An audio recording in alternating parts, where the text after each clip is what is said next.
Je vous ai ramené plein de programmations de salles de spectacle. Donc, on a une petite sélection de différentes salles parisiennes, mais pas que. Pourquoi je vous ramène tout ça? C'est pour étudier un peu ensemble la programmation et ce qui se passe un peu dans le milieu de la danse au mois de mars 2023.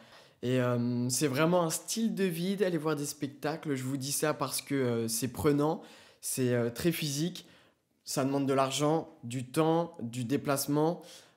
C'est pas quelque chose que tu peux faire tous les jours, sauf si tu as la foi, bien sûr. Donc, je vous ai fait une petite sélection de spectacles que j'avais envie d'aller voir au mois de mars.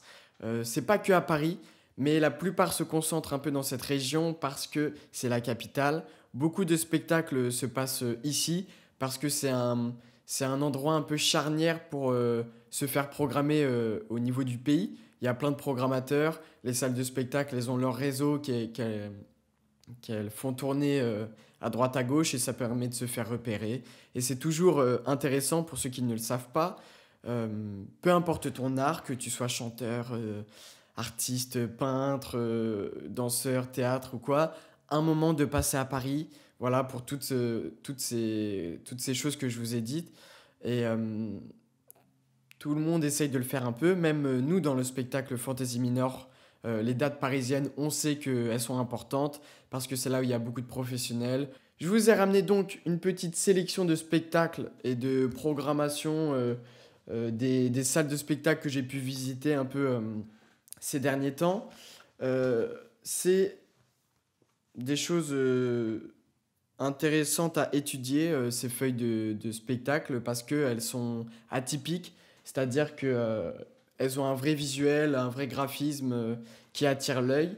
Et vraiment, c'est pas anodin si j'ai choisi ces feuilles, ces programmations, parce que elles attirent mon œil, mais aussi pour le contenu, hein, forcément. Et on va tout de suite passer au premier petit choix. Alors, pour l'instant, c'est pas un spectacle, c'est tout simplement une structure qui met à disposition des salles de répétition et qui peut t'aider à la programmation de ton spectacle.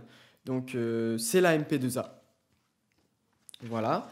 J'y suis passé à cette salle de spectacle pour danser. C'était il y a quelques jours, donc j'en ai profité pour prendre un petit programme. Donc la MP2A, pour citer, c'est la Maison des pratiques artistiques et amateurs. Hop, je vous montre. Tac. Et je vous ai dit qu'elle mettait à disposition des salles de spectacle et des salles de répétition. Bien sûr, ça a un coût. C'est vraiment pas trop cher, ça va. Elle accompagne des projets. C'est la première mission de la MP2A. Donc ça va de répétition à 2, à 5, à 50, ils disent. Création et programmation de spectacles. Timide, envie ou grandes ambitions. Trouvons ensemble le meilleur créneau pour votre projet.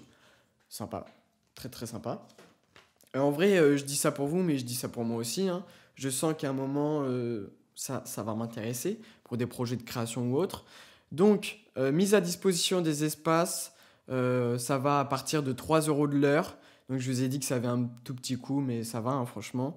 Ça met à disposition aussi des salles avec des ordinateurs pour faire de la MAO, un lab pour avoir des machines à coudre, un petit matériel de construction de décors, donc des instruments de musique, sono, micro, vidéoprojecteurs. Franchement, ils nous mettent bien. C'est intéressant. Et donc, ils ont en tout 19 salles de répétition réparties sur 4 sites. Donc, la MP2A, la Canopée, Breguet, Broussais et Saint-Blaise. Donc, toutes les informations, elles sont sur le site. Et ça va de soi pour toutes les autres spectacles et programmations que je vais vous dire après. Je vais tout vous mettre en description, les liens, vous inquiétez pas. Donc, ça va 6 euros de l'heure, par exemple, à la Canopée. Des salles de 80 mètres carrés, de théâtre, de danse, tout ce que vous voulez, de musique. Donc voilà, ça c'est un petit appel à projet un peu intéressant. Avant le 10 juin, il faut envoyer vos dossiers pour avoir des créneaux à partir de septembre 2023 jusqu'à janvier 2024. Oui, beaucoup de CCN accueillent en studio. Et pareil, il faut envoyer son projet longtemps à l'avance pour l'année d'après. Parce que les calendriers se remplissent très vite. Tout le monde a des projets, tout le monde a envie de créer. Et on encourage tout le monde à la création. Il n'y a pas de compétition, il n'y a que de la diversité dans les spectacles. Donc ça, c'est cool. On passe ensuite au CNDC d'Angers, qui nous présente son programme de salle. Qu'est-ce que je lis sur le côté? Ah oui, c'est en partenariat aussi avec le Quai, Centre dramatique national Angers Pays de la Loire. Et voilà. Et je vous ai dit au début de la vidéo que ils ne font pas les choses au hasard. Regardez. CNDC d'Angers, hop, et normalement tu retournes, tu vois là le dos, mais en fait c'est à l'envers. Petit tricks. Mais c'est pour vous dire voilà, qu'ils font attention à leur programmation, salle de spectacle, et que c'est un vrai objet à part entière, intéressant à étudier, de par son graphisme, et que chaque salle, chaque CCN, chaque théâtre, conservatoire, a un peu ça, s'ils font les choses bien, couleur, couleur visuelle, graphisme particulier. Et franchement, ça attire l'œil et ça indique aussi un peu le type de programmation euh, qu'ils font dans leur salle. Et je vous jure que quand vous commencez à lire plusieurs programmations comme ça, vous allez voir des liens entre des salles de spectacle où tu te dis, en fait, c'est pas anodin si un spectacle passe dans ces deux salles, vu que c'est des esthétiques un peu similaires de par voilà, les programmes. Premier spectacle de notre petite sélection, c'est Clocks and Cloud de Noé Soulier, jeudi 9 et vendredi 10 mars à 19h. Donc, je lis la note d'intention un peu pour tous les spectacles que je vais vous montrer. Donc, grâce à une écriture précise et complexe, le chorégraphe et directeur du CNDC, Noé Soulier, s'attache depuis 10 ans à disséquer les gestes. Le CNDC s'associe au Conservatoire national supérieur de musique et de danse de Paris pour la création d'une grande forme chorégraphique mettant en scène ses étudiants. Clocks and Cloud est le fruit de ces dynamiques partagées, une expérience exceptionnelle pour et par une trentaine d'étudiants danseurs. Ok, je vous montre un peu la petite photo et pour vous dire que c'est pas anodin, hein, les petits visuels qu'on a pour ce programme, pour ce spectacle. Donc je suis allé voir ce spectacle parce que j'ai quelques amis qui en font partie, du CNSM et du CNDC d'Angers. Et donc ouais, ils l'ont dit, c'est pour une trentaine de danseurs, donc c'est vraiment impressionnant de voir autant de danseurs sur un plateau. Moi je les avais vus au Carreau du Temple. Alors je crois que ça dure 1 heure et quart, un truc comme ça, si je ne m'abuse. 45 minutes, pardon. C'est intéressant parce que Noé Soulier, en fait, chorégraphe contemporain, il a chorégraphié, à repréciser, mais de ce que j'ai vu, c'était ça, deux, trois phrases chorégraphiques que tout le monde a appris. Et en fait, c'est un jeu de déclinaison de groupe où il y a un groupe qui reprend telle phrase dans cet espace et qui se mélange à un autre groupe qui reprend une autre phrase. Et en fait, ça fait une chorégraphie. Et c'est qu'un jeu comme ça de déclinaison du groupe de 30 danseurs avec ces trois phrases, trois, quatre phrases. Franchement, c'était un bon spectacle que je vous conseille vu qu'il est dans ma sélection. Deuxième spectacle, Drumming d'Anne-Theresa de Kirchmaker, jeudi 9 mars à 20h30, ça dure 1 heure. Ça, c'est un classique un peu du répertoire de danse contemporaine. Drumming est l'une des chorégraphies les plus emblématiques d'Anne-Theresa de Kirchmaker, écrite à partir de l'œuvre musicale éponyme de Steve Reich pour large ensemble de percussions. La musique minimaliste de Reich est entièrement basée sur un unique motif rythmique obsédant qui se multiplie et se déploie en une riche variété de textures, peau, xylophone, métallophone et voix. Voilà pour un peu l'image et la gueule du spectacle. Autre objet intéressant, c'est les notes d'intention, bien évidemment, et ça a participé à ma sélection des spectacles pour cette vidéo. Si je connaissais pas le chorégraphe ou le nom du spectacle ou les danseurs, parce que tous les danseurs là sont indiqués, ce qui n'est pas le cas de toutes les feuilles de spectacle, mais là c'est cool. Là il y a la musique, la scénographie, les lumières, tout le monde est cité, donc ça c'est cool. Mais voilà, si je connais pas le titre du spectacle ou le chorégraphe, je lis la note d'intention. Et c'est vraiment un élément clé dans la sélection d'un spectacle parce que tu vas cibler des mots qui, toi, te parlent. Donc, hip-hop, musique, je dis n'importe quoi, électro, accumulation, si c'est des procédés chorégraphiques qui t'intéressent. Et moi, par exemple, au début de la vidéo, je voulais faire une sélection de spectacles que hip-hop. Mais après, j'ai ouvert un peu le champ chorégraphique. Mais ouais, je voulais une programmation que hip-hop à la base. Donc, je cherchais un peu le mot hip-hop, le mot dance hip-hop, battle, cypher, des trucs comme ça dans les spectacles. Parce que ça, en fait, tu lis un peu en diagonale au départ. Et c'est vraiment ces mots-là qui attiraient mon esprit et qui me faisaient retenir un spectacle, qu'il soit bon ou non, que je connaisse le chorégraphe ou non. Et bon, là, c'est un peu différent parce que je connais Anne-Theresa de Kirchmaker par le Blas, quoi, vu qu'elle est connue. Je vous ai dit que c'est un peu un classique du répertoire contemporain. Nous, au PSPBB, on l'a traversé, pas la pièce, mais la musique. C'était dans un cours d'atelier chorégraphique. Et on avait ce jeu d'accumulation un peu dans la chorégraphie. Et on nous avait fait danser sur cette musique. Et en fait, je vous dis que c'est un spectacle emblématique, et ils le disent, hein, ils le citent, parce que on nous en parle souvent. Steve Reich aussi, c'est un compositeur connu. Donc voilà. Intéressant, drumming d'Anne-Theresa de Kirchmaker. On est toujours dans le même programme, hein, du CNDC d'Angers et du Quai. Donc on a Recovering de Linda Hayford, et vous allez voir, ça fait écho à ce que je vous ai dit tout à l'heure. Samedi 11 mars à 19h, ça dure 1 heure. Collectif Fer, CCNRB. Donc le collectif Fer, il est connu parce qu'il a pris la direction du CCN de Rennes. Voilà, ouais, de Rennes.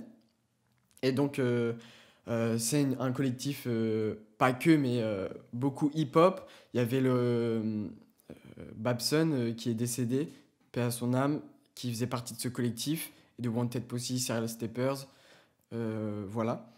Linda Hayford, membre du collectif Fer depuis plusieurs années, développé une esthétique singulière. Si elle est reconnue comme une ambassadrice du popping, c'est dans la rencontre des genres et des postures que sa danse évolue. À partir du croisement des styles, la chorégraphe et danseuse tend un fil entre de multiples états émotionnels et physiques et poursuit sa recherche esthétique autour de la métamorphose. Recovering, sa nouvelle création, revient sur cette notion de métamorphose en interrogeant cette fois le traumatisme comme source de déséquilibre. Cette pièce invite 3 interprètes à décortiquer le processus de guérison tout en s'appropriant les outils du vocabulaire shifting pop, gestuel développé par Linda Hayford.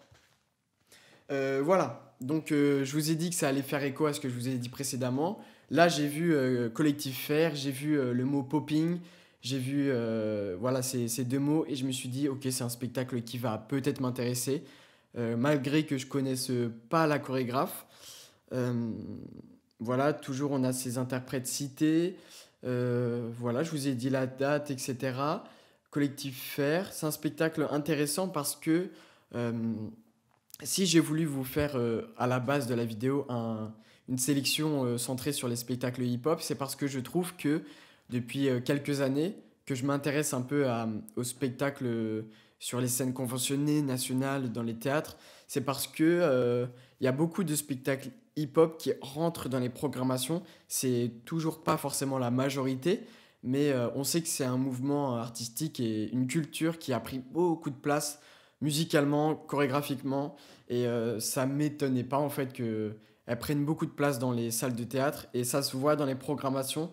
Il y en a de plus en plus qui programment du hip-hop et toutes ces formes différentes. Vous allez voir tout à l'heure, on a du crump juste après, là on a du popping.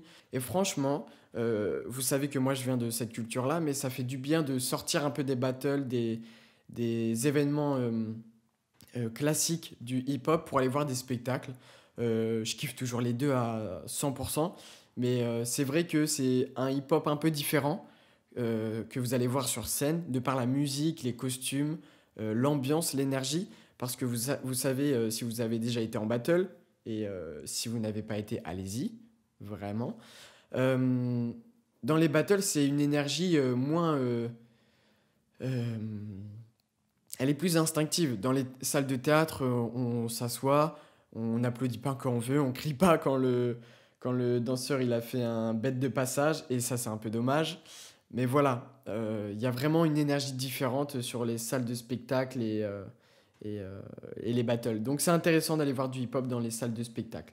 Linda Hayford, pardon, le samedi 11 mars à 19h, Recovering par le collectif Fer.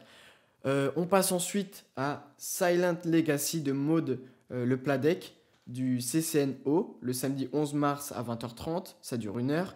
Et donc je vous ai dit, c'est bien ce spectacle-là ? Oui, voilà, où il y a du crump. Petite note d'intention. Ah oui, pardon, je vous montre un peu le visuel. Donc là, on a le spectacle de Linda, là de Maud Le Pladec. Et vraiment, le visuel est cool et attire mon œil. Et j'ai vu le mot crump. J'ai vu voilà, que le mot crump, en plus, était défini de par sa définition. Donc, Kingdom Radically Amplified Mighty Praise, pour ceux qui ne le savent pas, donc éloge puissante d'un royaume radicalement élevé. Pour ceux qui ne le savent pas, voilà. Et donc la poitrine qui convulse, le visage crispé, les pieds ancrés au sol, des mouvements saccadés, telle est l'expression du crump. Dans Silent Legacy, Maud Le Pladec se fait l'héritière de ses gestes de contestation et s'en sert pour trouver une émancipation du corps féminin. Ok. Donc après, elle cite les personnes. C'est intéressant de voir du crump, pareil, mouvement hyper populaire comme la house dans les spectacles, dans les salles de théâtre.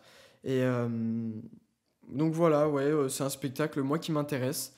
Et je vous ai dit, hein, je l'ai sélectionné parce qu'il y avait marqué crump et que quand même je suis intrigué par le fait que ça soit un spectacle de crump.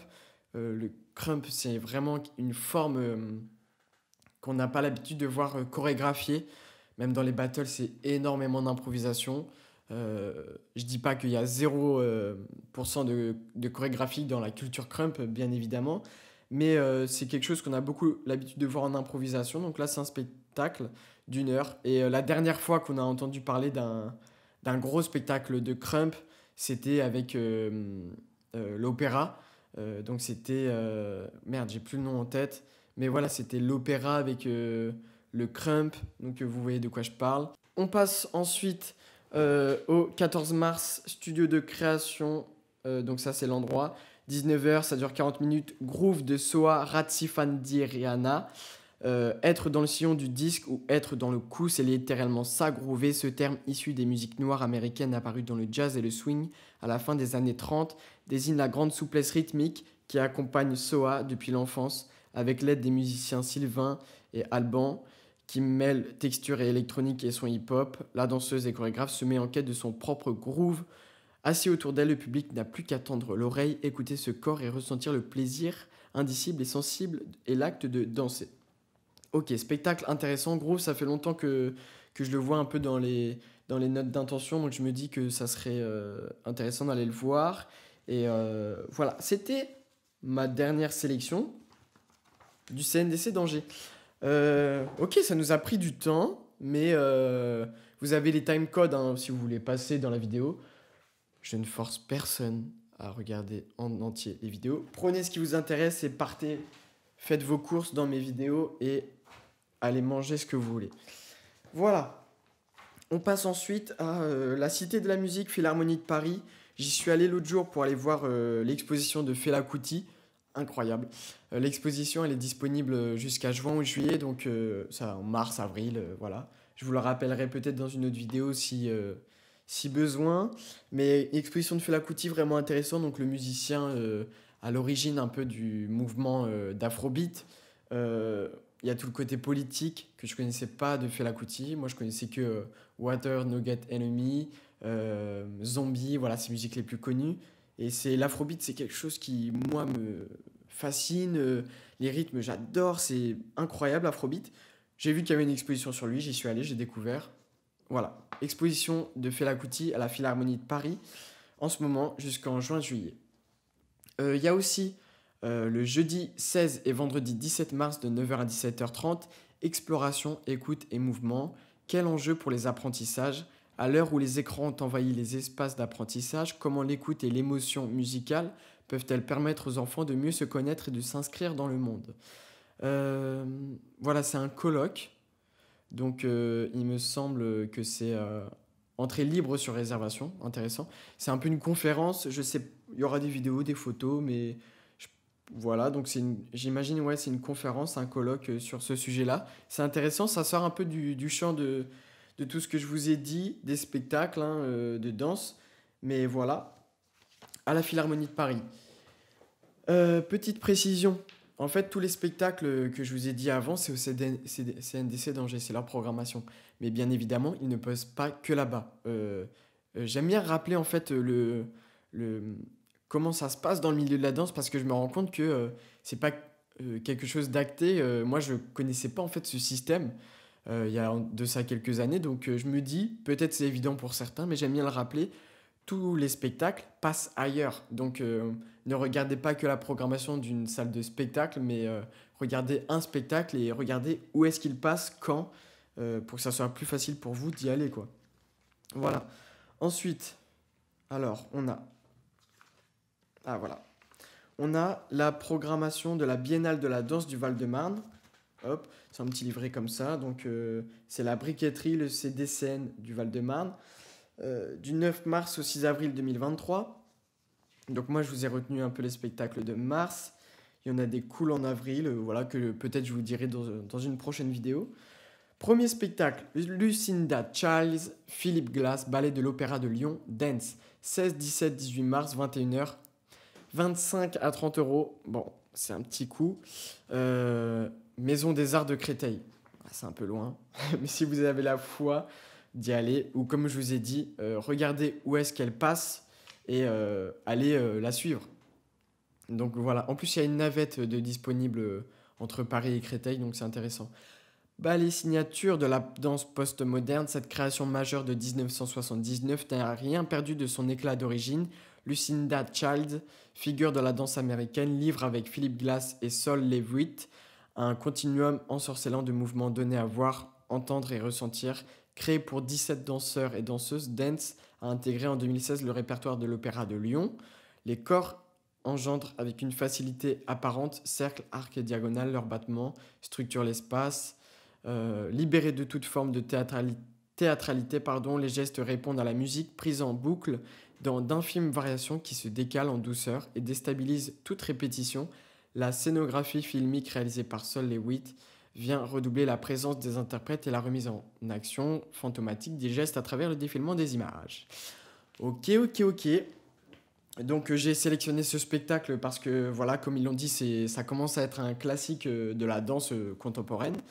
Moi j'ai vu 2-3 extraits et ce qui m'avait surtout interpellé, moi, c'est la musique de Philip Glass. Pour les compositeurs, c'est très intéressant à sampler. Voilà, donc c'est pour ça que j'ai retenu ce spectacle. J'avais vu 2-3 extraits, je crois qu'ils étaient passés au CND de... Non, oui, CND de Paris, c'est ça. Et en plus, je crois qu'ils avaient réinterprété ça parce que c'était sur... pas les toits, mais des endroits un peu atypiques au CNDC. Donc c'est CND, pardon, CND de Paris. Voilà, donc c'est pour ça que c'était intéressant à aller voir. Ok, prochain spectacle, toujours dans cette programmation de la Biennale de Lyon, c'est Marco da Silva Ferra, dédicace si tu passes par là, Carcasse, 16, 17, 18 mars, 21 mars, 25 mars, 1er avril. Donc ça passe dans plein d'endroits. Maison des Arts de Créteil le 16, 17, 18, 21 mars Châtillon, Théâtre Louis Aragon le 25, Théâtre Romain Roland à Villejuif, le 1er avril. Donc voilà, chorégraphe avec qui j'ai eu la chance de bosser. Avec force, jeu de jambes, les 10 interprètes électrisent le plateau en puisant dans les gestuels de la house, du coup de roue ou encore des danses traditionnelles sur fond de batterie live et musique électronique. Ce corps de ballet non conventionnel au costume chatoyant, mu par une énergie communicative, aussi entre héritage et contemporanéité à un rythme effréné, le chorégraphe portugais Marco da Silva passe par l'intermédiaire de la danse pour explorer des identités collectives. Et en plus de ce spectacle, on aura Léo Ramos, interprète de la pièce, le 19 mars, le dimanche, de 14h à 16h, pour un atelier house à la briqueterie. Donc, Marco da Silva, voilà, chorégraphe avec qui j'ai bossé sur Fantasy Minor. Donc, je l'ai mis dans la section parce que je le kiffe. Et voilà, et que son spectacle, moi j'ai vu que des extraits. Moi j'avais vu aussi Via Ignabulo avec Amala Dianor en chorégraphie. Et c'était incroyable. Donc, je vous ai dit que la house prenait une place importante dans les salles de spectacle et toutes ces cultures-là. Donc là, on le voit avec Marco da Silva dans à peu près tous ces spectacles. Trio for the Beauty of It. Donc on a Monica Ginderstoffer, Timur Linsenberger, Carlos Martinez, Alex Mugler et ordinateur. La briqueterie, c'est des scènes du Val-de-Marne, donc ça passe là-bas. Il y aura un DJ set après leur spectacle pour fêter les 10 ans de la briqueterie et une visite proposée à 18h30. Donc Voilà, spectacle intéressant parce que ça fait appel à la culture, cette fois un peu voguing. Oui, voilà, voguing, danse urbaine mexicaine aussi. Je vous lis rapidement la note d'intention. Dans le coupé-décalé, tu peux être ce que tu n'es pas dans la vraie vie. Tu peux être mécanicien ou boulanger. Dans le coupé-décalé, tu peux être président. Voici comment s'annonce ce trio ordinateur. Carlos Martinez et Alex Mugler pratiquent respectivement le coupé-décalé ivoirien, la danse urbaine mexicaine et le voguing new-yorkais. Ensemble, ces experts initient un véritable dialogue culturel, le message est clair. Il nous faut former des nouvelles alliances, prendre soin de nos familles, de cœur pour décentrer notre zone de confort. Leur danse est un manifeste pour une rencontre transcontinentale à la recherche d'un nouvel équilibre. Voilà, Trio for the Beauty of It. Spectacle intéressant, moi j'ai vu des images, pareil, il y a des trailers, des bandes annonces qui existent sur internet. Et moi ça m'a attiré l'œil parce que la musique avait l'air bien aussi. Donc voilà, petit spectacle intéressant. Oui, pour ceux qui ne le savent pas aussi, un peu de ce système chorégraphique en France et même dans le monde, je le rappelle, hein, pour certains c'est une évidence, mais pour d'autres non. En fait, il y a plein de trailers et de bandes annonces qui existent des spectacles. Et moi, longtemps, je me questionnais, vous l'avez pu voir sur d'anciennes vidéos, pourquoi ils ne mettent pas leur spectacle en entier sur YouTube. Bon, j'ai encore cette question-là en tête. Et je me dis qu'après une tournée, ça serait intéressant de le mettre en ligne. Mais comme il y a des spectacles qui tournent pendant 4 ans, 5 ans, voilà, ça a questionné. Bref, il y a des trailers et des bandes annonces qui existent, qui durent souvent 1 ou 2 minutes. Il y a, par exemple, nous, on a le trailer de Fantasy Minor disponible sur Vimeo. Et en fait, ça, c'est intéressant, un trailer, une bande annonce, parce que c'est les programmateurs qui vont aller voir, et des gens comme vous et moi, qui vont aller voir ces trucs-là et qui vont le mettre à leur sélection, leur programmation, à eux, les programmateurs des salles de spectacle. Et donc voilà, c'est comme ça que ça se passe dans ce monde de la danse. Ensuite, qu'est-ce qu'on a Ouais, matière première, ballet pour 6 danseurs afro de Anne Nguyen, 28 mars à Orly, 31 mars, Théâtre André Malraux, 5 avril à 20h30 à Charenton-le-Pont. La danse afro fait aujourd'hui vibrer la jeunesse du monde entier. La chorégraphe Anne Nguyen a initié un rituel face à la brutalité fondamentale du monde pour conjurer le temps et reconstruire les identités. Entre exorcisme et incarnation, la torsion frénétique des corps expose sa beauté et sa rage. La danse se veut un voyage initiatique qui convoque dans un même geste la présence des personnes disparues comme vivantes. Une beauté explosive et intemporelle traverse le corps des 6 interprètes. Pareil, on a un atelier afro de 14h à 16h avec Grace Tala le 26 mars. Donc c'est intéressant. Anne Nguyen, moi j'ai eu l'occasion de voir une répétition ouverte où elle présentait, il me semble que c'est cette chorégraphie, où elle présentait un peu son étape de travail et elle questionnait le public sur ce qu'il avait compris, etc. Et il s'avère que cette chorégraphe, elle était à cheval sur la signification de sa pièce et au point même un peu de nous titiller l'esprit, un peu de nous engueuler en mode mais qu'est-ce que vous avez compris, etc. Et nous on était là, oui, bah, il y a ce danseur qui fait de la danse afro, machin. Et elle s'attachait à la signification. Je sais pas où ça en est cette création, peut-être que ça a changé. Voilà. Ok, bon bah fin de cette programmation pour la Biennale de la danse du Val-de-Marne. Donc petit programme sympa aussi. Franchement, il y a pas mal de bons spectacles. Là, je vous en ai dit plusieurs de ce truc, de cette biennale. Donc c'est que quand même, c'est une bonne programmation. Voilà. On est bon les amis, on est bon, on a traversé toutes les œuvres et spectacles que je voulais vous dire dans la vidéo. C'était en capostique, je vous mets tous les liens dans la description. N'hésitez pas à suivre les projets sur Instagram, à vous abonner à la chaîne YouTube pour suivre les vidéos et ne pas louper les belles programmations, les subventions, les auditions, tout ce que je vais vous dire dans les prochaines vidéos. De beaux projets sont en construction pour l'année, vous le savez. N'hésitez pas à suivre la tournée Fantasy Minor qui continue. Et voilà, à plus, merci beaucoup.